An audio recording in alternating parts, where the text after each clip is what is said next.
मी देवेंद्र सरिता गंगाधरराव फडणवीस ईश्वर साक्ष शपथ घेतो की कायद्याद्वारे स्थापित झाले आहे अशा भारताच्या संविधानाबद्दल मी खरी श्रद्धा व निष्ठा बाळगेन। मी भारताची सार्वभौमता व एकात्मता उन्नत राखीन।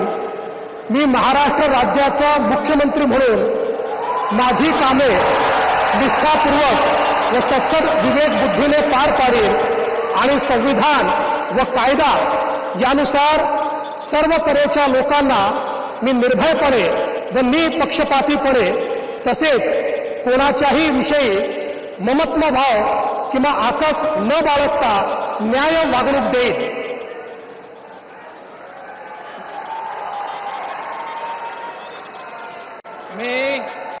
मी देवेंद्र सरिता गंगाधरराव फडणवीस ईश्वरसाक्ष शपथ घेतो की महाराष्ट्र राज्याचा मुख्यमंत्री म्हणून माझ्या विचारार्थ आणली जाईल किंवा मला ज्ञात होईल अशी कोणतीही बाब असा मुख्यमंत्री म्हणून माझी कामे यथायोग्य पार पाडण्यासाठी आवश्यक असेल ते खेरीज करून एरवी मी कोणत्याही व्यक्तीला किंवा व्यक्तींना प्रत्यक्षपणे व अप्रत्यक्षपणे कळवणार नाही किंवा त्यांच्याकडे उघड करणार नाही।